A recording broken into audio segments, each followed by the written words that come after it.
Boa noite. Boa noite. É um prazer renovado estarmos aqui mais uma vez, atendendo o convite da Casa Espírita Deus Cristo e Caridade, aqui da cidade de Guanambi. Hoje iremos falar sobre o livre-arbítrio na ótica espírita, ou seja, o que é o livre-arbítrio? O livre-arbítrio é a maneira de você escolher alguma coisa. Você tem que escolher. Você vai chegar em determinada situação. Aqui nós estamos vendo aqui um exemplo mais ou menos, né, de duas escolhas. Tem duas estradas. Qual a que eu vou seguir? Qual? E nesse caso aí só tem duas alternativas, mas existe várias outras. Então a gente vai ter uma noção aqui, embora que é um tema muito amplo, que ele é debatido em várias, né, religião, parte filosófica. É um texto, é um assunto muito dinâmico. Então hoje nós vamos falar mais ou menos sobre o livre-arbítrio na visão do Evangelho segundo o Espiritismo. Também utilizaremos o livro dos Espíritos. Iremos falar a responsabilidade, as causas, né, e a consequência das nossas escolhas. Porque Deus nos concedeu o livre-arbítrio. E como temos utilizado o nosso livre-arbítrio. Afinal, o que é o livre-arbítrio? O livre-arbítrio é a faculdade que tem o indivíduo de determinar a sua própria conduta. Ou seja, o livre-arbítrio está dentro da gente. Uma situação que foi concedida por Deus. Um alerta de Chico Xavier. Somos livres para decidir sobre nossos atos. Muito embora nos tornemos escravos de nossas consequências. Você assumiu um determinado assunto, você teve a oportunidade de escolher. Então, aquilo ali é você que vai arcar com as consequências, boas ou ruins. Ele também, o livre-arbítrio, é sempre proporcionar a condição de evolução do ser. Aí, para isso, a gente precisa entender o que eu quero, o que eu posso e o que eu devo. Então, tudo que você vai fazer, você tem que fazer essas perguntas. Eu quero determinada coisa, eu posso ou eu devo, certo? Porque nem tudo que eu quero, eu posso. Nem tudo que eu posso, eu devo. Então, para você facilitar na sua escolha, você faça essa pergunta mentalmente. Eu quero comprar uma bicicleta. Eu posso? Posso. Eu quero, eu posso. Mas eu devo? Para mim, eu já acho que não deve, porque eu só tenho duas rodas, né? E eu não tenho esse equilíbrio mais. Então, para mim, essa escolha é não. Entendeu mais ou menos? Eu quero, eu posso, eu devo? Essas perguntas, tudo tem que haver. Nem tudo que eu quero, eu posso. Nem tudo que eu posso, eu devo. Então, isso já serve para a gente fazer uma reflexão para fazer a nossa escolha. O trabalho que nós estamos fazendo, já mais ou menos isso aí. Ó. Nós vamos falar agora na base do Evangelho segundo o Espiritismo. Em relação ao dever, não é o mesmo para todos. Varia segundo a condição espiritual de cada um. Quanto mais inteligente e mais conhecimento tem um homem, aumenta em profundidade seus deveres para consigo próprio, para com os outros e para com Deus, pois o dever nasce dela, ou seja, da razão, com o filho, como o filho nasce da mãe. Então, quanto mais inteligente, mais deveres. Quanto mais inteligente, mas maior é o livre-arbítrio. Aqui todo mundo tem um certo conhecimento, mas aquele que tiver mais conhecimento, né, cidadão, ele arca, o prejuízo do cidadão é maior, porque ele tem conhecimento. Então, quanto é maior o conhecimento, maior é o Maior responsabilidade. Exato, maior é o livre-arbítrio. Isso aí são palavras de Jesus, que a quem for mais dado, mais será cobrado. Então, quando ele dá certa condição, ele cobra. Estou gravando. Ah, certo. E o homem pode abrandar ou também aumentar o amargor de suas provas, ou seja, de suas escolhas, pela maneira de encarar a situação aqui na vida terrena. O resultado da maneira espiritual de encarar a vida, ou seja, a escolha, é a diminuição da importância das coisas mundanas, a moderação dos desejos humanos, fazendo do homem contentar com a sua posição, sem invejar os outros, sem sentir menos ao revés de suas decepções. Nesse caso, ele adquire uma calma e uma resignação tão úteis para a saúde do corpo, como também da alma, enquanto a inveja, o ciúme e a ambição entrega-se voluntariamente à tortura, aumentando assim as misérias, as angústias na curta existência que nós temos aqui na vida terrena. Agora passaremos ao nosso livro novo, Livro do Espírito. Leitura Alda de Souza. Então, no Livro dos Espíritos, na questão 843, tem o homem o livre-arbítrio de seus atos, pois tem a liberdade de pensar, igualmente a de obra. Sem o livre-arbítrio, o homem seria uma máquina. Se a gente não tivesse, se Deus não te concedesse a gente ter isso, a gente era uma máquina, tipo um robô. Então, mas Deus vê a gente como ser humano, então ele concedeu o livre-arbítrio. Já na pergunta 844, do livre-arbítrio goza o homem desde seu nascimento? Ou seja, quando ele nasce, ele já tem o livre-arbítrio, já a liberdade de agir desde que haja a vontade de fazê-lo. Nas primeiras fases da vida, ou seja, quando é nula a liberdade que se desenvolve, muda de objeto com o seu desenvolvimento das suas faculdades. Enquanto seus pensamentos e concordância com sua idade, ela reclama. Por exemplo, a criança, ele aplica o seu livre-arbítrio àquilo que ele é mais necessário. Uma criança. O que ele gosta mais de manhã cedo? Eu quero, por exemplo, um ovo mexido. Então, é porque ele já gosta daquilo, então ele já tem aquilo já formado. É um exemplo de alimentação de uma criança. E como a gente fazemos para a evolução do nosso livre-arbítrio? A anarmonia, heteronomia e autonomia. No caso, a anarmonia era ligada diretamente à criança. A heteronomia é aquela fase mais de indecisões, que é o período da adolescência. E adulto, essa que é mais cobrado, onde você tem determinadas coisas para fazer. Já naquela adolescência já tem o vestibular, né? As opções de que eu vou fazer? Fazer medicina, engenharia, enfermagem, torneiro mecânico. Então, já tem essa fase, já começa a fase de suas escolhas. Então, quando criança, o livre-arbítrio é menos. Só que a proporção que você vai crescendo, vai ficando mais cobrado. Ou seja, na adolescência e como adulto. No caso, a criança ela tem menos conhecimento. Já o adulto tem mais. Então, se ele tem mais, ele é mais cobrado, como nós vimos anteriormente.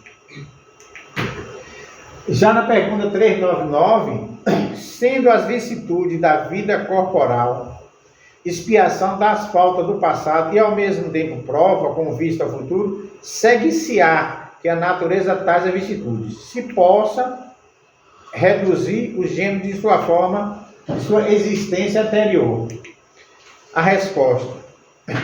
Chegando ao termo que a providência lhe assinou a vida na erraticidade, ou seja, naquele período errante, o próprio Espírito ele escolhe as provas e o que deseja submeter-se para apressar o seu conhecimento. Isto é, ele escolhe meio de adiantar. Tais provas estão sempre em relação com as faltas que lhe cumpre expiar. Né? E o Espírito goza sempre do livre-arbítrio, do livre-arbítrio. Em virtude dessa liberdade, é que ele escolhe, quando desencarnado, as provas da vida corporal.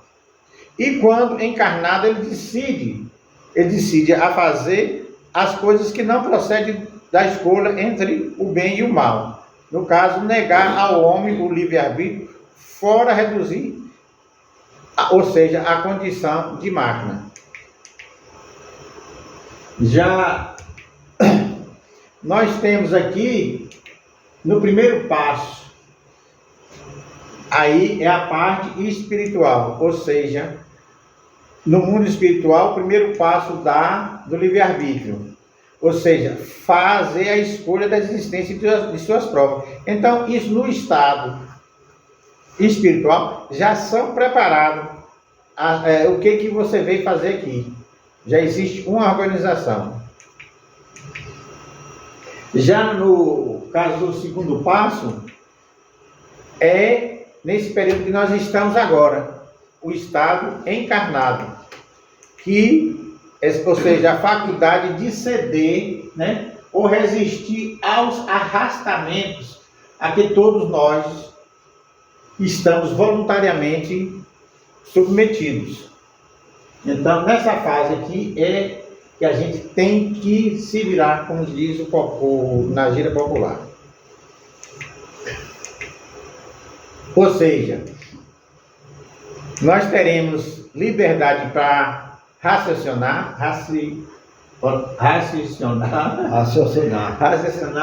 ou seja, pensar, vamos falar logo, né? Pensar. A liberdade para agir, a gente pensa, age e escolhe o rumo que queremos dar para a nossa vida.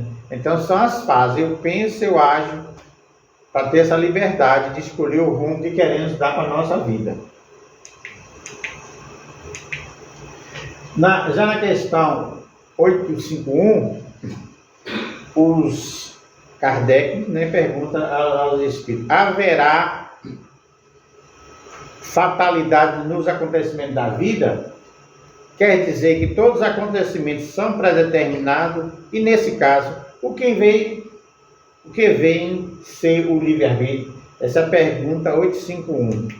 A resposta é o seguinte: a falta de existência unicamente pela escolha que o Espírito fez ao encarnar, desta ou daquela prova para viver, escolhendo instituir para si uma espécie de destino, que é a consequência mesmo da posição em que se vem achando-se colocado. Ou seja, falo das provas físicas, pois pela que se toca provas morais e as tentações. No caso, o espírito conservando o livre-arbítrio quanto ao bem e o mal. É sempre o Senhor de ceder ou resistir. Então, são os espíritos que nos iluminam sobre os nossas escolhas, ou seja, o nosso livre-arbítrio. E se alguém interromper o livre-arbítrio da gente?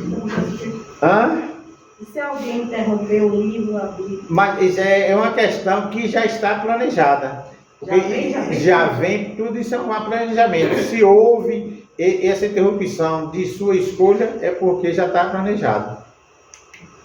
Aí na pergunta 859, com todos os acidentes que nos sobrevêm ao curso da vida, se dá mesmo com a morte, que não pode ser evitada. A morte é uma coisa que não pode ser evitada, tanto que tem que ocorrer, normalmente. São de origem, Ordinário.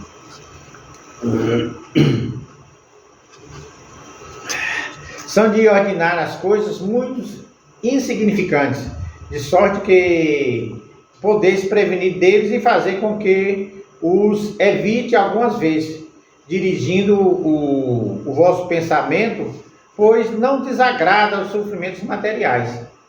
Quer dizer que isto, porém, nenhuma importância tem a vida que escolheste. A fatalidade, verdadeiramente, ela só existe quando no momento em que deveis aparecer, ou então desaparecer desse mundo. É o caso do desencarne. Então, portanto, queridas mães e pais, não se culpem. A morte ocorre no momento certo. Ninguém o impediria. Foi uma escolha do Espírito. Então, todos nós sabemos que um dia a gente vai passar para outro plano. A vida vai continuar. Aí nós temos agora o livro e a vida contínua, são o que nós falamos sempre aqui, as nossas escolhas, né? Aí para onde é que eu vou? Eu vou para a esquerda ou eu vou para a direita? Mais ou menos aquele slide do início. Nós teremos o quê? Umas novas experiências. Essa aqui é a experiência do bem. Então, quando nós fazemos a experiência e para o bem, nós teremos o quê? Uma evolução. Nós teremos felicidade e nós teremos crescimento. Isso quando a gente faz uma opção para o bem. Teremos evolução, felicidade e crescimento. E aí fica nesse vai e vem, quando você está praticando o bem. Já na outra situação é o que? O mal. Quando você pratica o mal, você não pratica, você fez uma escolha errada. Na sua tomada de decisão, você fez uma escolha errada. Então, o que você tem? Nós falamos, vocês arcam com as consequências. Então, o que? Você vai ter sofrimento. Você vai ficar se culpando. Por que eu fiz isso? Eu não devia fazer. Porque ele não fez as 3 perguntas. Quero, posso e devo. Se você fizer essas 3, você não vai fazer mal. E aqui que nós falamos, o arrependimento. Então, se você escolher mal, igual o Chico diz, você vai ser escravo de suas escolhas. Então, temos que saber avaliar direito, pensar para a gente fazer uma escolha. E aí, quando a gente vê, torna a repetir. Se você está lá no mal, fica repetindo. Sofrimento, culpa e arrependimento. Até chegar uma... Então, a questão 964, faz aos outros aquilo que queres que faça de ti. Então, espíritas, este é o primeiro ensinamento, ou seja, nós temos que nos amar, é o primeiro ensinamento. O segundo é nos instruir. No caso, o Espírito da Verdade, que falou isso no Evangelho segundo o Espiritismo, em Paris, 1980. Então, para quê? Como a gente consegue nos instruir? Através da educação. Então, como a gente vai ter educação? Através dos livros. Aqui, livros. Nós fizemos, para fazer esse trabalho, fizemos baseado nesses 3 livros. Só está faltando aqui as Lembranças da Dores da Alma, que é de autoria de Francisco do Espírito Santo, através do Espírito Hamad.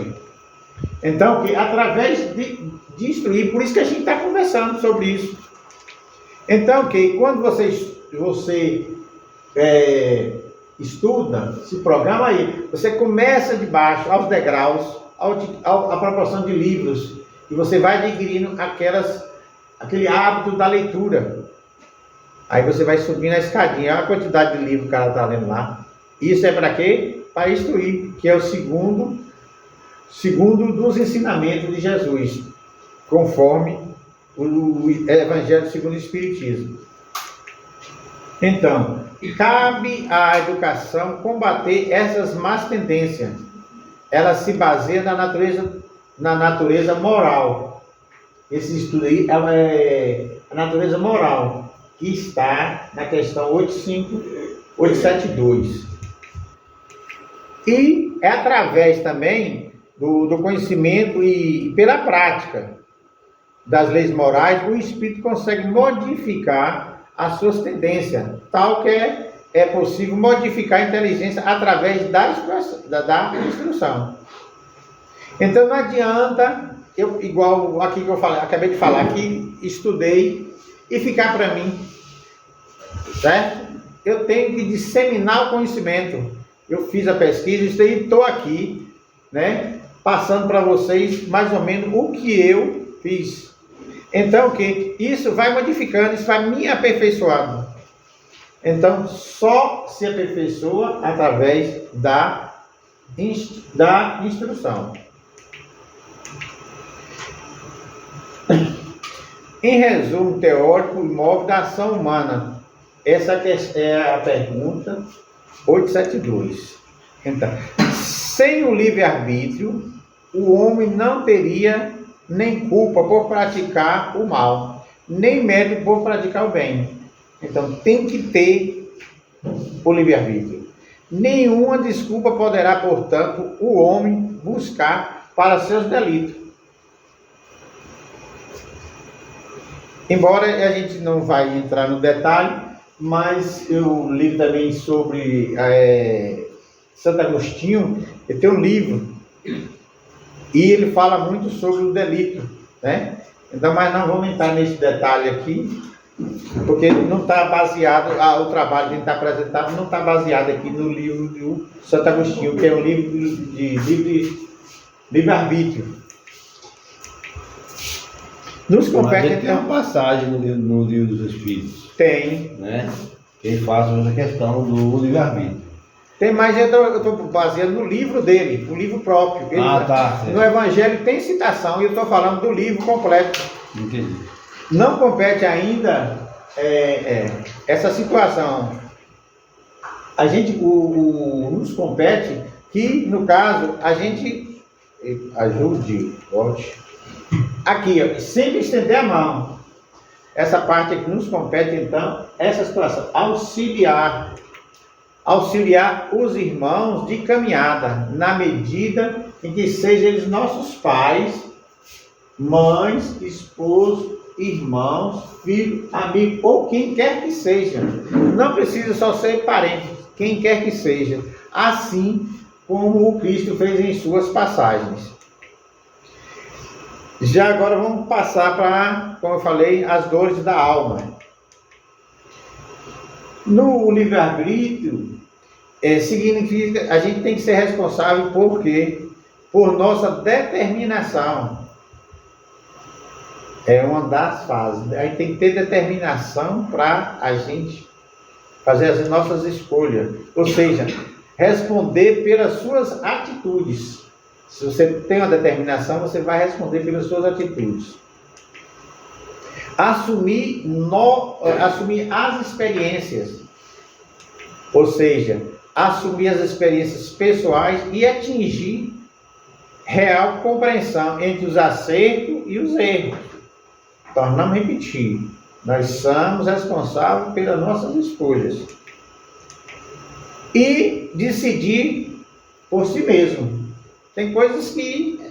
Tem situação que você tem que decidir. Você está numa viagem, você está sozinho.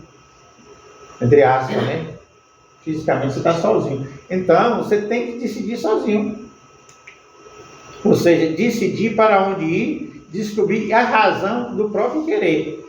Então, são chaves também essas palavras. Determinação, assumir as experiências e decidir por si mesmo. Você tem que se virar.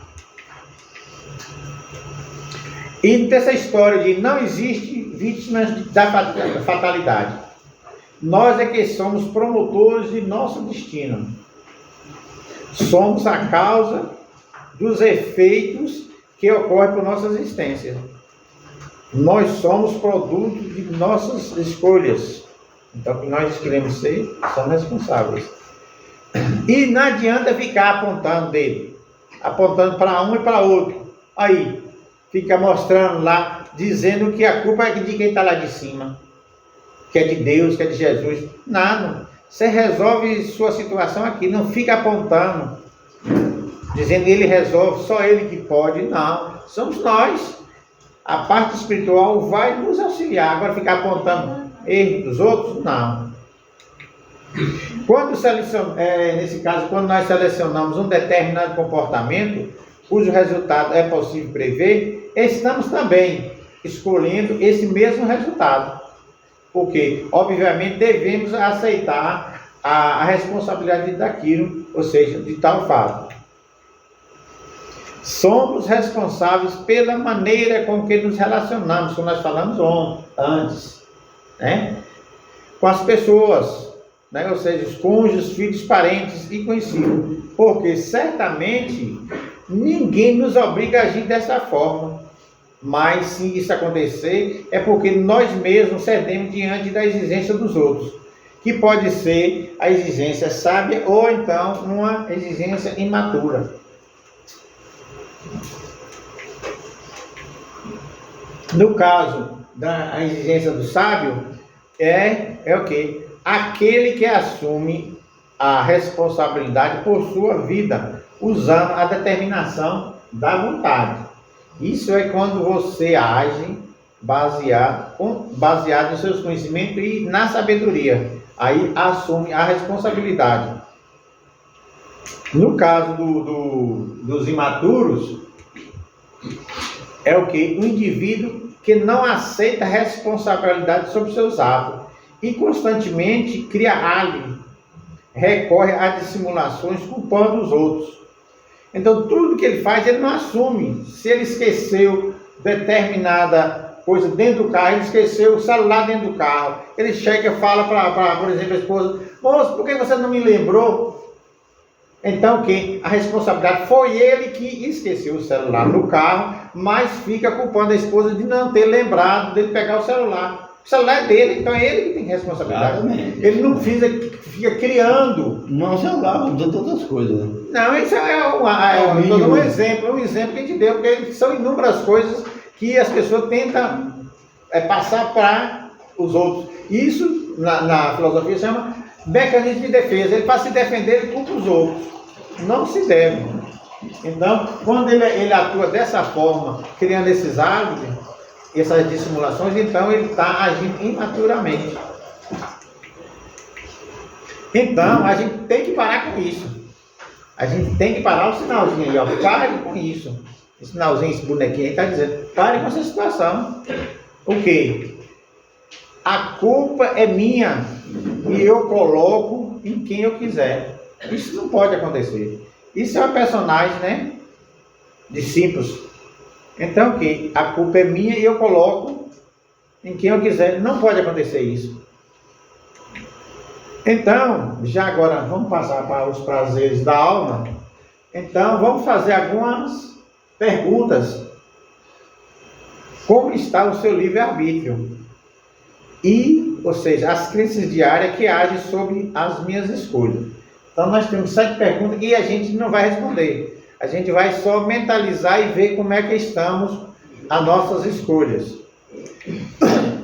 Responda intimamente, então, né? Tipo de reforma íntima, você se interage. Qual é o grau de influência da minha opinião alheia sobre os meus atos e minhas atitudes? A gente reflete sobre meus atos, minha opinião sobre fulano, sobre alguém, o ciclano. Então, como está a minha escolha sobre essa situação? Quais crenças cooperam para o meu bem-estar interior? Quais as crenças que cooperam para o meu bem-estar ou meu bem interior, para eu ficar bem? Qual é a crença? Vamos para a nossa reflexão. O que me dificulta para ter suficientemente autonomia para tomar minhas próprias decisões. O que acontece comigo que eu fico naquela, vou ou não vou? Pai, eu devo fazer isso, mãe, eu devo fazer isso. Se o problema é meu, o que está ou seja, que está contribuindo para que eu não faça minha escolha, que eu fique perguntando meu pai e minha mãe, uma decisão que é minha, eu que tenho que tomar. Então isso é o que? Estou falando uma fase adulta, que nós falamos a fase de autonomia, que criança e adolescente ainda fica. Agora, você assumiu, então você tem que tomar conta do seu destino. No mundo espiritual. E o que me impede de desfrutar da minha vida plena? O que impede para que eu faça o que eu quero, que eu gosto e que eu posso? O que está me impedindo?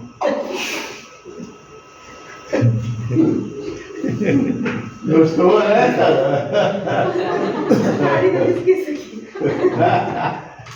Por que costumo fingir para agradar os outros?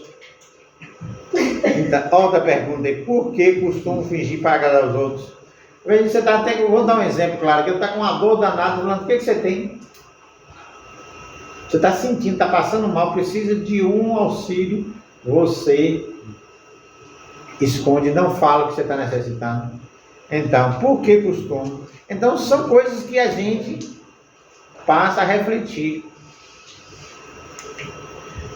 Qual a razão de manter minha reputação alicerçada em modelos exemplar? Eu quero ter minha reputação, fico baseando no outro, né? Alicerçado em modelos dos outros. Você tem um parâmetro dele, mas você não precisa ser igual a ele, porque nós somos totalmente diferentes. Todos nós aqui, ninguém é igual a ninguém. Todos nós somos diferentes.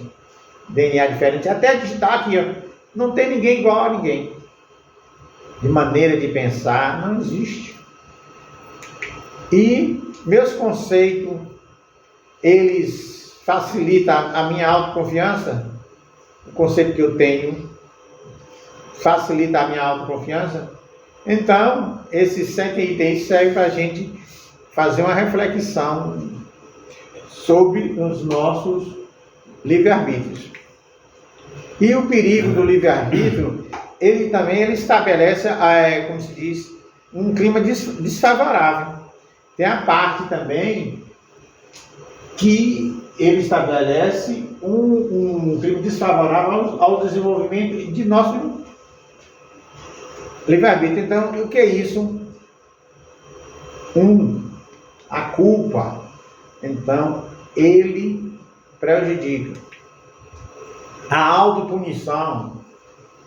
Também tem que se dizer que a culpa é minha, não sei o que, eu não posso. Então, isso aí já fica, é um dos perigos. A baixa autoestima, esse é um dos piores também. Você está baixo. Se você está com baixa estima, você fica aí à mercê dos outros.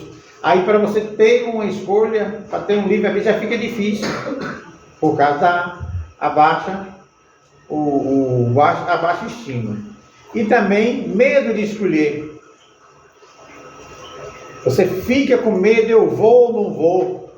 Eu compro ou não compro? Se eu comprar não dá certo? Não, tome uma decisão. Eu vou comprar um celular Motorola, eu devo ou não devo? Será que presta ou não presta? Eu vou comprar um Samsung, então compre o Samsung, e aí agora você arca. Se você não gostar, agora você assumiu, agora fica naquela dúvida, Motorola ou Samsung? Não, escolha e assume. Daí você vai pagar? Então pronto.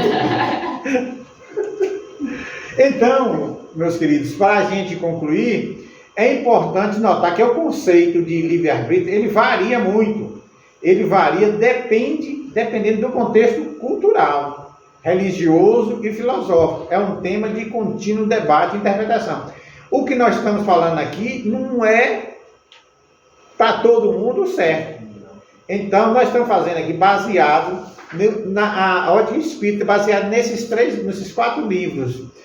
O dos filósofos, eles vão falar totalmente diferente, mas tudo ligado a, como se diz, ao livre-arbítrio. O que a gente faz aqui, o que apresenta, está tudo embasado nos livros. Você vê que todos têm a citação. Não é eu penso sobre isso. Não sou eu, não. É o que está nos livros. Então, é isso aqui que a gente agradece ao Senhor, né? Por dar desse movimento, essa oportunidade de nós estarmos aqui fazendo essa apresentação. Essa música de Roberto Carlos, A Montanha. Digo, obrigado, Senhor.